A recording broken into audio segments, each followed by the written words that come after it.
3. Nothing personal word of the day. It's another number. Today is Monday. June 5th, 2023. And the word of the day is 3 because that's the number of wins needed by either the Denver Nuggets or the Miami Heat before winning the NBA championship. Let me catch you up. I'm not going to do the recap because you can go plenty of other places to find out that the Heat won Game 2 on the road, 111-108 in the Mile High City. You can go plenty of other places to find out that Nikola Jokic had an unbelievable game, 40-plus points, not enough assists. The Heat shut him down. They had the great fourth quarter. Duncan Robinson came out and scored 11 points because he hit a bunch of shots. He drove to the basket, yada, yada, yada. That didn't interest me about the game yesterday. What interests me about the game is that Mike Malone, the coach, who is 3 wins away from winning an NBA title, with arguably the best player in basketball, and a team that should be far superior to the Heat on paper. Every team should be superior to the Heat on paper, and none of them are superior to the Heat on the court. What fascinated me is that he chose after the game to go after his team. And I thought that we had discussed this because this is Mike Malone's MO. He enjoys meeting the media after the game and telling you how crappy his team is, Jim Morris style. He enjoys telling you that he's not happy with their effort, that he doesn't believe they're taking it seriously enough, that he thinks they're turning it off and then on and think they can get better, but they're not. And then they lose and then they have a problem. He did it again. Let me give you the quote and let me give you the theory, because that's what I've been spending time on today. Michael Malone said, let's talk about effort. This is the NBA Finals. Tell me if this is reminding you of any other time you've heard a coach talk. This is the NBA Finals. We're talking about effort. Effort. That's a huge concern of mine. You guys probably thought I was just making up some storyline after game 1 when I said we didn't play well. We didn't play well. The reason why coaches generally don't make it long with teams, and it's rare to have a Spoelstra or a Popovich, is that the clubhouse players tend to tune out their head coach or their manager. It happened with the Heat where the person running the timeout at the end of the game was Haslam, not even Spoelstra. It is completely normal that there is a shelf life for coaches. It's the same concept as a boss or as a parent or as a significant other, where eventually you're looking and their lips are moving and you are doing this. You're putting your hand toward them. Talk to the hand. That's an expression. That's a callback to maybe 30 years ago. Talk to the hand because the ears aren't listening. So we'll sit with our manager and front offices. Pat Riley will sit with Eric Spoelstra, and you come up with different ways to motivate your club, different things to do. When they do sounds of the game, has this ever happened to you where there's a sound of the game going on in the NBA? And it's great. I love when they mic up people because you want to know what they're actually saying. But then when you hear what they're actually saying, you're thinking to yourself, wow, I could probably say that. When the head coach in the NBA says, listen, we're going to need hustle here. We're going to need defense. We're going to have one shot only. We're going to have to control the boards. We're going to have to get back, keep pushing, keep shooting. All right, on 3, 1, 2, 3, Richmond. And you're thinking, God, that's what they're saying? If you heard what they're saying during mound visits, you'd lose your mind. You'd think to yourself, I'm not sure they're doing the Bull Durham talking about what they're getting for dinner, but it's damn close. There's a lot of ass padding in baseball. You'll see a player who strikes out, walk back to the dugout, and the coach will sometimes do the backhanded slap on the tuchus. Sometimes they do the forehand with the palm of their hand, and they do just above. I'm not talking about, what was it, Coca? Oh, come on. We didn't rehearse this before the show. The Tampa Bay guy who abused a player, apparently, by grabbing a helmet. It was Bruce Arians. Thank you, Coca.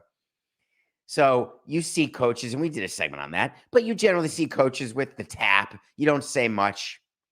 There's a lot of strategy that goes into when you talk to players, when you discipline players, when you choose to meet with them, when you choose to talk to them privately versus publicly.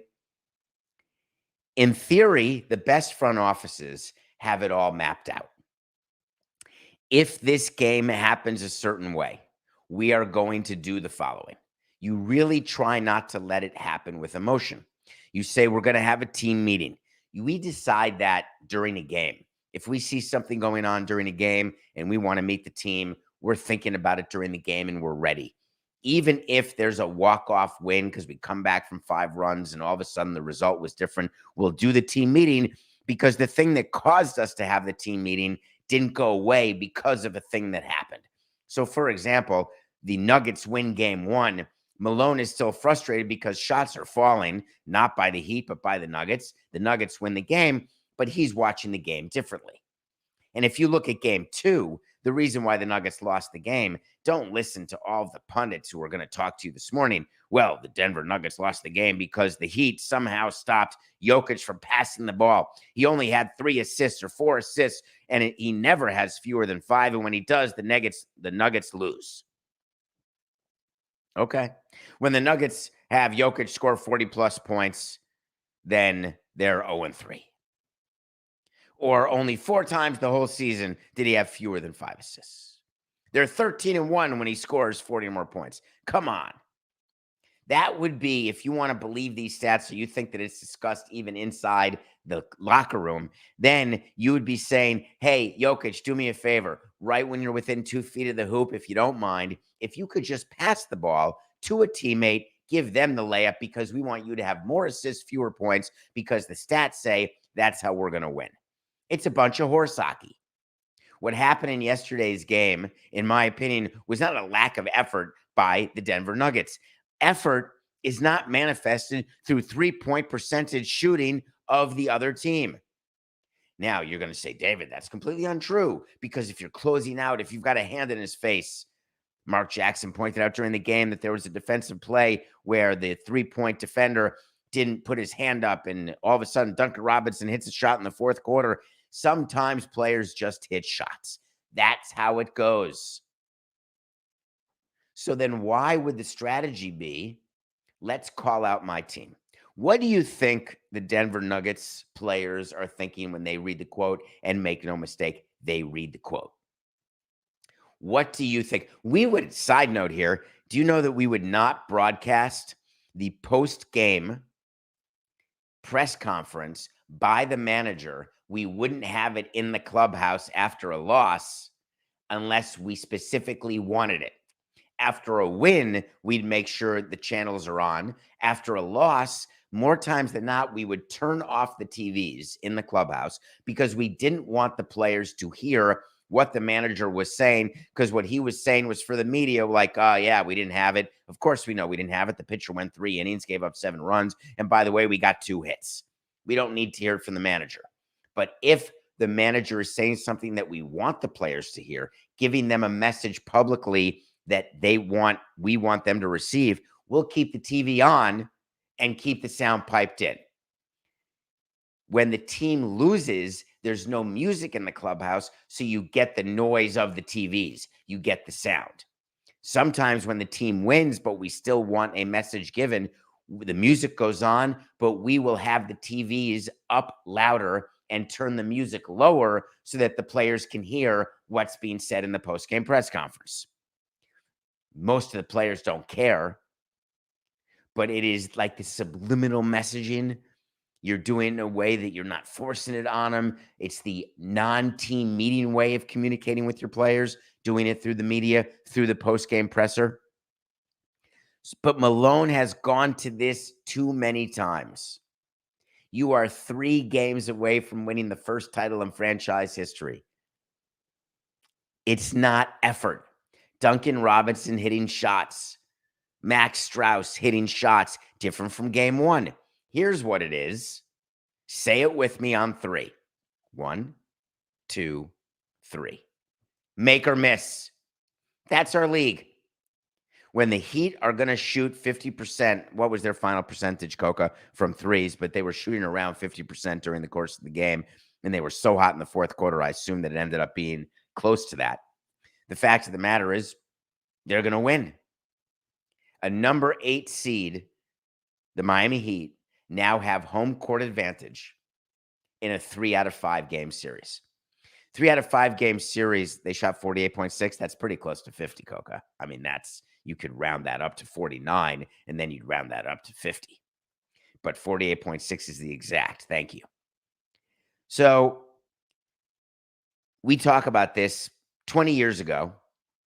There were 5 game series in the first round of the NBA.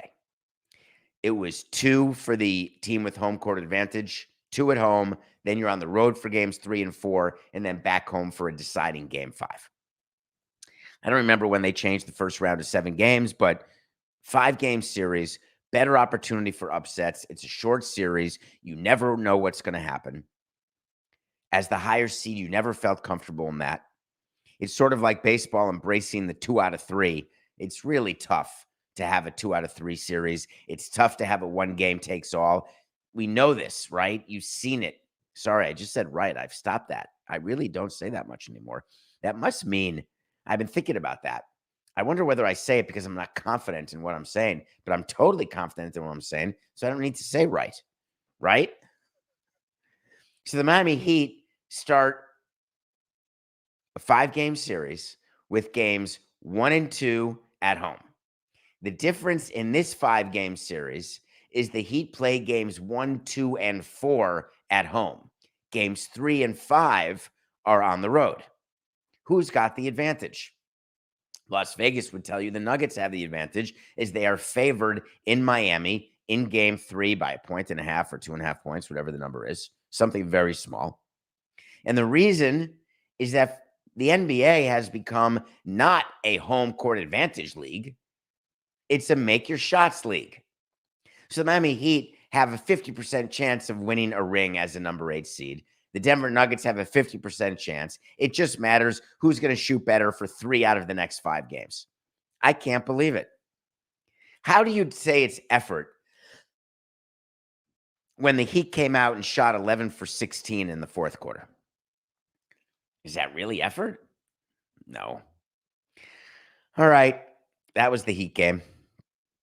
There's a Stanley Cup going on. I'm not giving the Stanley Cup enough love. We got game 2. Las Vegas won game 1, 5-2. If you're not watching Stanley Cup hockey, you should be, because Stanley Cup hockey is the coolest postseason to watch. Anytime you can get into overtime in a hockey game, it's number 1. But someone had a question about the Stanley Cup that really also has to do with baseball, and I wanted to answer it for you today. You know what I want? I want to talk to Samson. So you want to talk to Samson. Half-Baked 2 without Dave Chappelle. No, it's Half-Baked 1. Half-Baked the movie. Get in my Twitter, David P. Samson. Ask a question. Here we go. Hi, David. Hello. Are you watching the Stanley Cup? Yes, I am. They didn't give me time to answer in between these questions. How can you think that the A's are not going to thrive in Las Vegas? The Golden Knights crowd is so loud and incredible. Thank you for asking that question. Quick side note. When you've got 19,000 people during the Stanley Cup or in any arena like the Denver Nuggets or like you'll see with the Heat when they are back home in Miami, or even in baseball in an outdoor facility in the postseason with 40,000 people waving their towels, it's pretty loud and pretty amazing.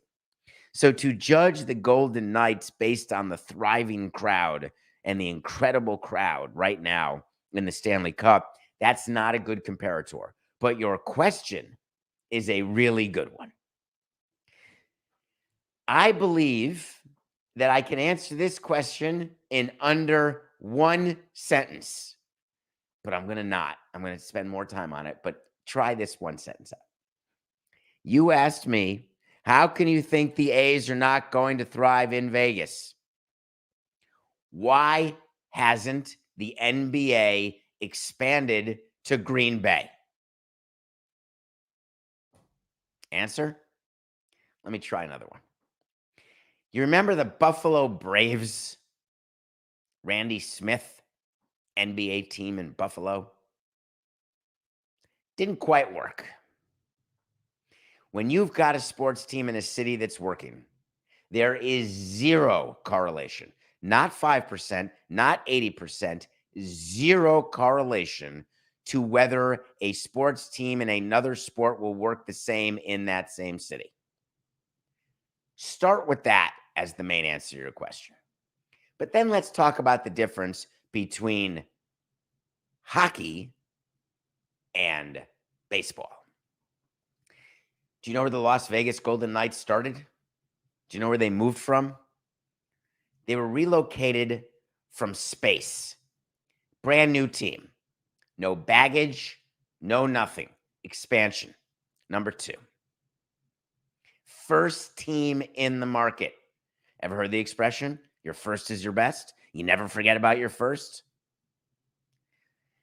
The relationship between the people in Las Vegas and the Las Vegas Golden Knights. It's not that they were a hockey town. Las Vegas wasn't a hockey town. They were dying to be considered a professional sports town. When you talk to locals in Las Vegas, and it's not that they're getting 4,000 people a night as tourists. Sorry, Oakland, that's not how it's working. No matter what you're telling the legislature, people aren't flying in saying, oh, let's go to a Golden Knights game. It's not the NFL. The fans who live in Vegas, the locals who live in Henderson, they embraced the Golden Knights. They allocated their discretionary income to season tickets for the Golden Knights because they were the first people, and now they're loyal. Baseball screwed the pooch. They waited too long to embrace gambling. They were scared of Vegas. They didn't move a team to Vegas fast enough. And if you're not first, you're last. The NFL does not count. The NFL took a relocated team, moved into Las Vegas. It's 8 games a year. Every other year, it's 9. Forget preseason. Football is event-based. But David, you're saying football is event-based, but you're being inconsistent because then in Green Bay, it's just event-based. Then why couldn't they have an NBA team? Or in the Buffalo situation, why didn't the NBA work there? Let's talk about the size. Do you know how small Las Vegas is in terms of a metropolitan area, in terms of people who live there? Do you know how poor people are in Las Vegas? Any thoughts on that? Do you know what it takes to fill a baseball stadium, even the smallest one, 30,000 a game, 80 games, 2.4 million?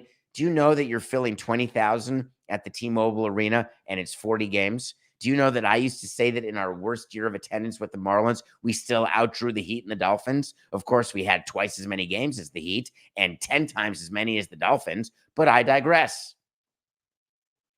In terms of total people through the turnstile, I could spin it like a top at Inception. I could tell you, oh, don't tell me the Marlins have bad attendance. Take a look at the number of people who are fans of the Marlins and come to games. But no, we're looked at like the ugly stepchild who nobody attends. It's empty. Look at all those empty seats. Look at all those people dressed in blue. That's what the color of the seats were at Marlins Park. It's apples to grapefruits. There's no relation whatsoever between what's going to happen with the A's in Vegas. Second thing that you're not thinking about. T-Mobile Arena has a roof. It's possible the new A's stadium will have a retractable roof and be air conditioned. If not, you got a problem, but it needs to be fully climatized. But how are people going to get there? There has to be parking. People are not going to park and then walk a block or a mile the way they were with the first site they were looking at. And now on the Tropicana, they're at the end of the strip where everyone's saying, oh, every tourist is going to walk from the strip. Well, people who are coming in from the outskirts, they got to be somewhere. How is it going to work? It's a different season. Vegas during the summer is different than Vegas during the winter. It's a different weather model. Not relevant that the A's can't be good for the first year in Vegas if they move next year because they're so bad, or if they move 3 years from now. There's no way to say what the A's could be. Maybe they'll bring in free agents. Maybe they'll have a brand new team. Maybe some of the minor leaguers who are playing at the major league level will develop into good players. You just don't know. The only thing that I can tell you for certain is that the excitement of watching Stanley Cup in Vegas, the baseball people and the politicians who want to vote for the public financing are pointing to that and saying, look, we are a major sports city. We have handled hockey well. We have handled NFL well. We are ready for baseball. Well, coming from a market that was not ready to have all 4 professional sports teams, hockey, football, basketball, and baseball, the market simply doesn't sustain it.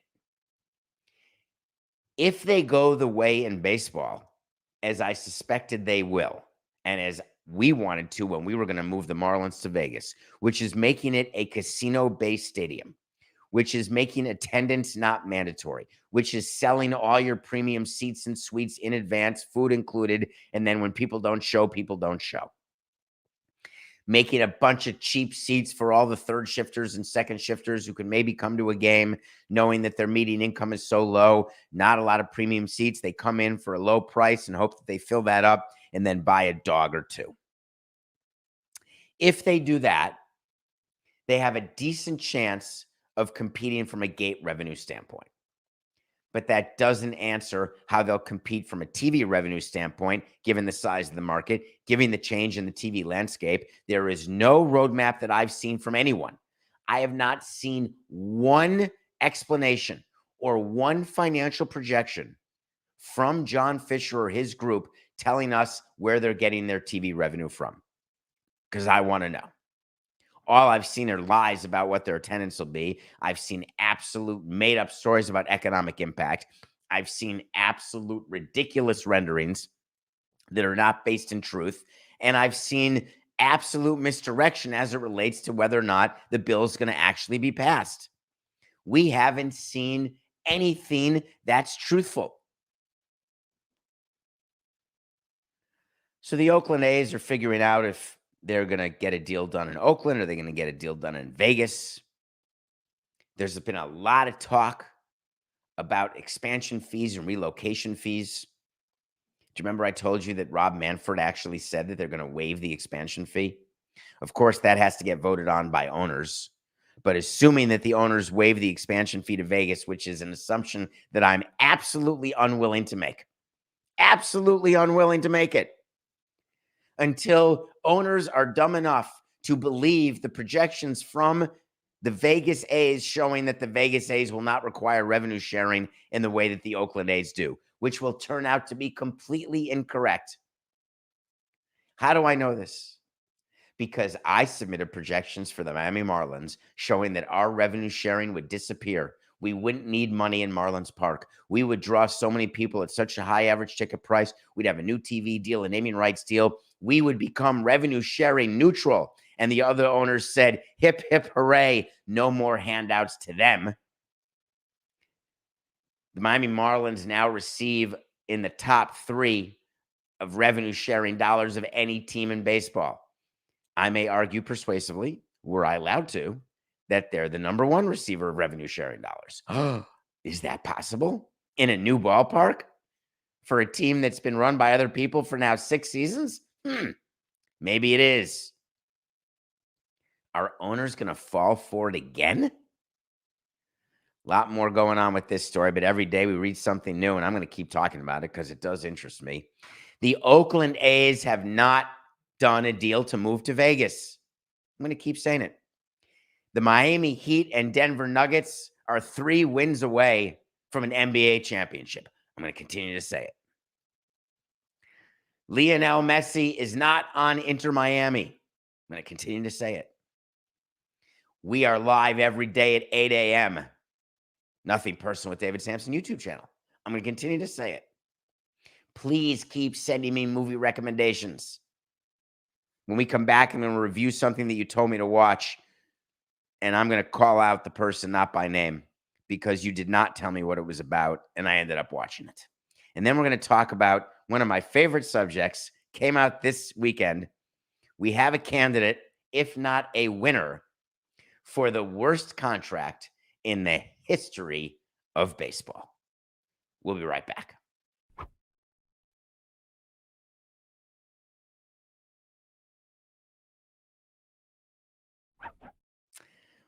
Welcome back to Nothing Personal. Hope you all had a good weekend. It's exciting. You don't have to live in Miami to be excited. You don't have to listen to the local hour on Levitard to be excited. You can just know that when this NHL Stanley Cup and the NBA Finals are going on at the same time, and you've got post-Memorial Day baseball going on, that's a great time in sports. It's always been my favorite time, actually, except for the 18 years when I was running a baseball team. But other than that, it's always been my favorite time. All right, so I watch a movie every day. I've been really trying to get better sleep. Someone came to me, Coke, I didn't tell you this over the weekend. I got a DM or an Insta-M or an email. One of you suggested something about sleep that was very interesting to me. There's apparently a sleep therapist who is in the Midwest who specializes in getting people to clear their brain without medication. And it's not like the apps, the Calm app, where you count sheep or you come back from 100. I was thinking of maybe flying out there, but we do the show every day, so I don't know when I would do it. But anyway, I have plenty of time to watch a movie every day, which I do, or a TV series. Last week, we focused on the finales of all these series. I'm still not over it. I'm still annoyed. Coke and I had an argument pre-show. Not an argument, but an interesting discussion. I've been disappointed with Brian Cox, who played Logan Roy in Succession, who, in my opinion, is acting very, very not gracious for the role he was given, for the fame he was given, for the money he was given, for the opportunity he was given to have this chapter in his career. We know, because I tell you, that athletes don't care as much about the result as you think or as that you want them to do. I've told you my Alan Alda story when I met him, Hawkeye from MASH, and I asked him about my favorite episode, which is The Joker is Wild, and he had no memory, none, didn't remember shooting it, didn't remember the script, didn't remember any part of it, and it just made me crazy. You hear from actors all the time who've never watched the movies. They don't see the full edited movie because when you shoot a movie, you don't know what it's going to look like when it's done because it gets put together by editors. You film your part and you leave. People who are guest stars, like supporting actors, they film for 3 days, let's say, and then they're done.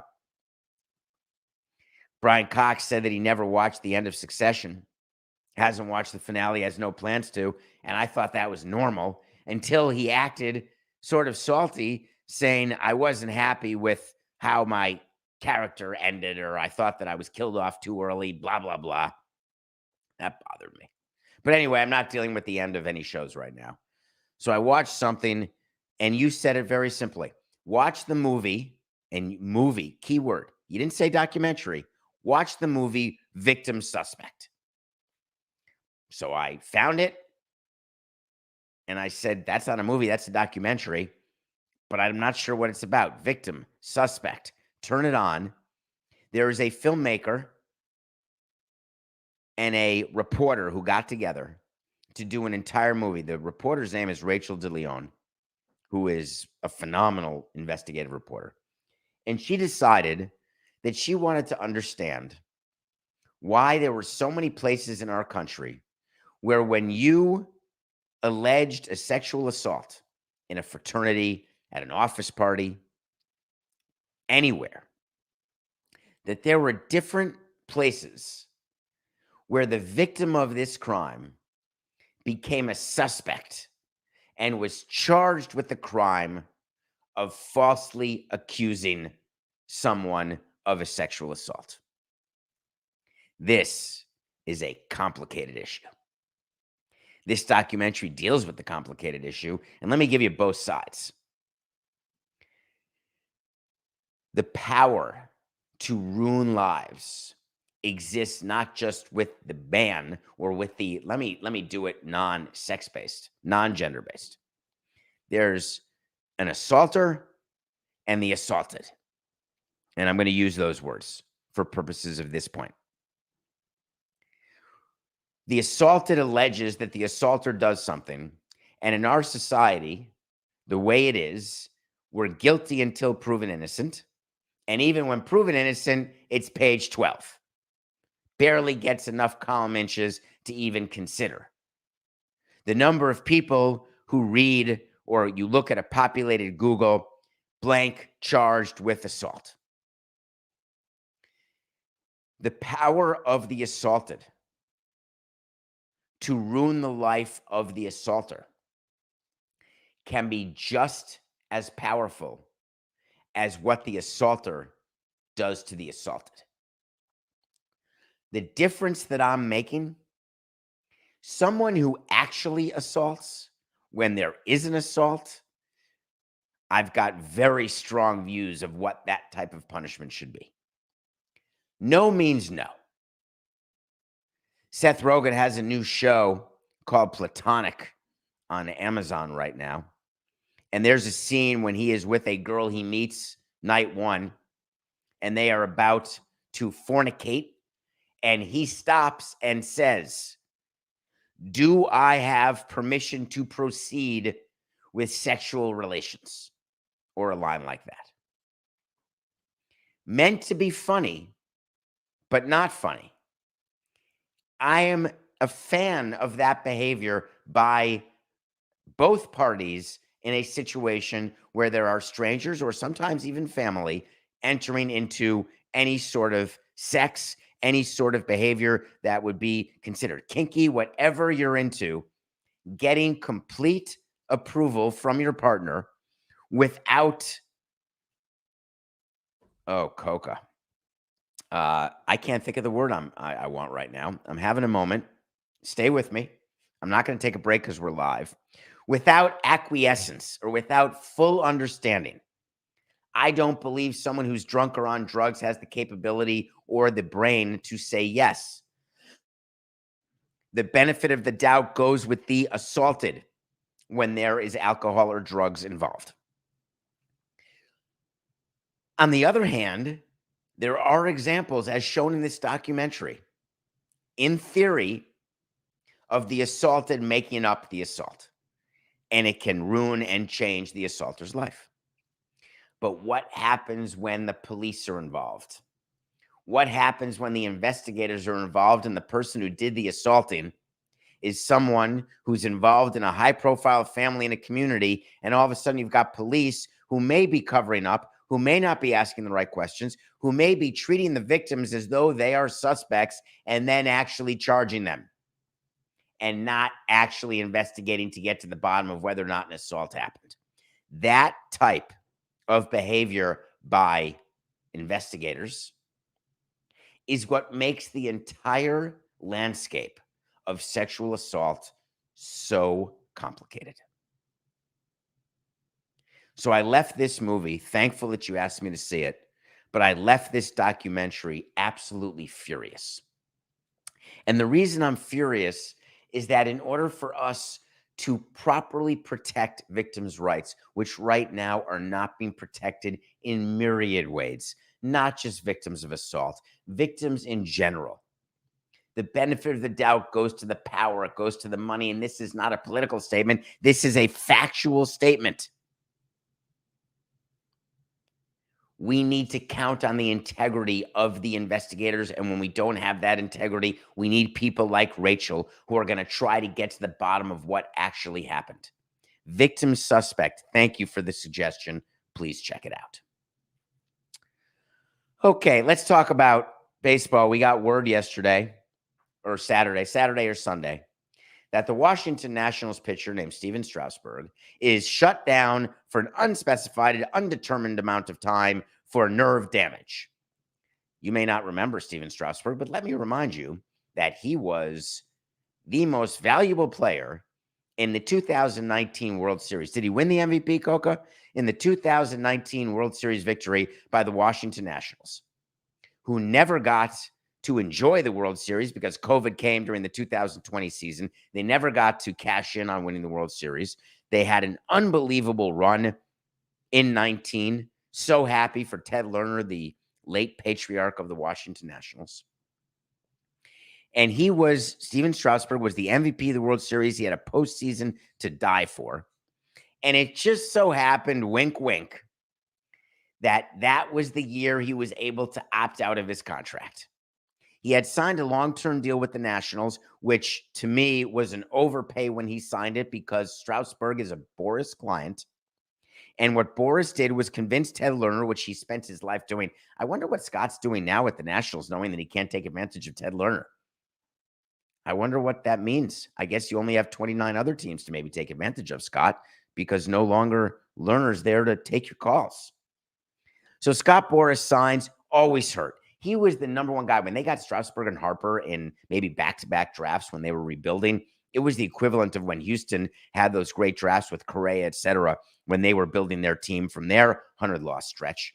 The Nationals did it right. They were patient. They got stars. They developed. They signed them. They played them. They won a World Series. But this opt-out provision that is so common in baseball now, listen to me, baseball people, because I know you're watching. You can't win with an opt-out. You're guaranteed to lose. Can you imagine playing a baseball game where at the first pitch, no matter what the odds are, no matter if you're the Oakland A's playing the Tampa Bay Rays, you still have a chance to win? In an opt-out, you have zero chance to win. Not 1%, not 5%, zero. Because if the player gets more money from somewhere else, they will opt out and sign for more money. If you want to keep the player, you have to let the player opt out, then re-sign the player. And if the player doesn't opt out, it means you're overpaying the player because they're not worth what's left on their contract. You can't win. Ever. But all the players want opt-outs now. I gave in to Giancarlo Stanton. Love you, G. You know I do. Really. Love. But that opt-out, it crushed me. Still the only one I ever gave. Crushed me having to give that. Steven Strasburg wins the World Series. Happens to be on the year he has an opt-out. Threatens the Nationals he's going to opt out and leave. And gets the Nationals to give him $245 million over 7 years. $245 over 7 for a guy who had a moment. It was a moment. The number of people who sign players after a moment would stagger you. These are smart people. These are people who shouldn't be swayed by recency bias, who shouldn't be swayed by looking at a World Series and saying, oh my God, we just won. I'm going to overpay the player now. But when you don't, you get criticized. When we let Pudge Rodriguez go because he wanted to get paid $10 million a year for 4 years and the Tigers offered it to him, we got summarily criticized. Fire sale, post-World Series. How could you do that? How could we not do that? But the Nationals were putty in Scott Boras's hand. Strasburg signs for $245 over 7. And let me tell you how he's done since then. He started 8 games. 2020, 2021, 2022, 2023. Grant you, 2020 was a short season because of COVID, 60 games. That means if you start every 5 games, let's say you get 12 starts. 2021, that was full. That'd be 35 starts. We're up to 47. 47 plus 35 is 82. That would be 2022. We're about 10 starts in here, right? That'd be about 92. He started a total of 8. That's 10% of the possible starts since he signed the contract. Do you know that he's thrown a total of 31 innings pitched since he signed that contract? 31 innings. And let me give you the best part. He's getting paid through 2029 with a contract that goes through 2026 because of all the deferred money. He's been paid $109 million, or, as Coca told me, $207,000 per pitch that he's thrown. And he's not going to play again. People are making a big deal that the Nationals had no insurance. There are plenty of big contracts that are not insured by teams. They do something called self-insuring. That's when you just say if he's hurt, we'll keep him in the payroll and we'll make it part of the team. but we are not going to pay the premiums that are required of this player because the insurance companies don't want to insure a player who's hurt all the time. When insurance brokers, this is one little nugget that makes me smile. When insurance brokers know more about your players than you do and are willing to tell you that you're being an idiot for signing this player and you ignore them because what you say is you don't know squat about crap. We're the GM and the president of this team, and we know that bringing Strasburg back matters to our fans and to our ability to defend this title, and we got to reward him for what he just did. And the insurance people look at you and say, good luck with that. Now, will that impact the sales price for the Washington Nationals? Because the Nationals are for sale. When they know that they've got to pay a player not to play, guess what that's called? A PPA, a purchase price adjustment. Not one person, Ted Leonis or anybody else bidding for the Nationals, is going to take on Strasburg's contract.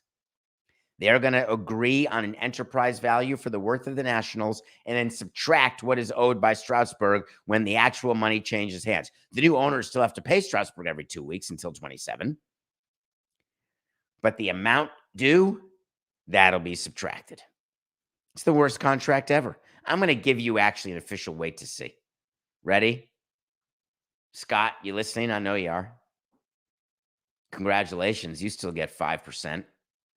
So you're laughing all the way to the bank, which sickens me. It gives me a tummy ache right here in my tummy that's full of spring rolls. Steven Strasburg will never pitch another major league inning. He's done. His injury is career-ending. You will look back at his career and you'll say, it was fine. Got a World Series. But that's it. Hall of Fame arm with a minor league body. That happens. That's not a criticism of Steven or of Scott. The number of players with great talent who don't make it, it would stagger you. But Steven Strasburg, he takes the cake. He's in the Business Hall of Fame. Wait to see. It's official. Nothing personal pick of the day. All right. Cardinal fans. We know there's 1.4% are watching from St. Louis right now. Thank you. Keep watching. Keep telling your friends. I'd like to see that brought up a little bit because I know more people in St. Louis than are watching. Andy Cohen, are you watching? You like the Cardinals. What the hell's going on? Worst record in the National League. An ace in Jack Flaherty, who's now not an ace. There's no doubt you've got to beat the Pirates when you play them. But they didn't. We lost Friday night. Saturday, we had Andrew Heaney and the Rangers. That was plus money, Coca. We had Andrew Heaney. Why Andrew Heaney's plus money? We have a wait to see that Heaney has a better season than Syndergaard. I think we already won that. The Rangers beat the Mariners. That's a win. Last night, we had the Heat plus 9 versus the Nuggets. Nailed it. We are 84 and 87 after a 2-1 weekend. Let me give you 2 right now for today. Big series starting in baseball tonight between 2 teams that are in trouble. But only one of them realizes it. San Diego Padres are playing the Chicago Cubs. Chicago Cubs are deciding whether or not they're going to give in even after all the money they spent in free agency when they signed Mancini and they signed Bellinger and they signed Swanson. And everyone was all excited about the Cubs, and they have the worst offense. They absolutely stink. The Padres are never going to sell at the deadline. They're going to buy, which to me is a mistake. I told you they should sell. I think they should sell. I may even have a wait to see that they're going to sell because they got to wake up and smell the financial coffee that they're losing money and they're not good enough, period. Padres are minus 170 over the Cubs. 2 potential sellers. We're taking the Padres. Stanley Cup Game 2. Panthers, Vegas, Golden Knights. NBA Finals, you had the Miami team, South Florida team, win on the road in Game 2 to make it a 3 out of 5 with home court advantage for the Heat. We're about to see history repeat itself. The Panthers are going to win game 2 in Vegas tonight. That's going to become a 3 out of 5 series with the Panthers having home ice advantage. That means that 2 South Florida teams, 2 number 8 seeds, are going to be involved in a 3 out of 5 series to win it all with home field advantage. If you're not excited for what's going on in South Florida right now, then you're not paying attention because it's damn cool and rare. The amount of money that is flowing into South Florida right now because of professional sports, I've got one economic analyst who says it's $6.9 billion. I've got another one who says it's negative $2.6 trillion. The truth is in between, but there's a lot going on in South Florida, and most of it is just business. That was only okay. It's Monday. See you tomorrow. This is nothing personal.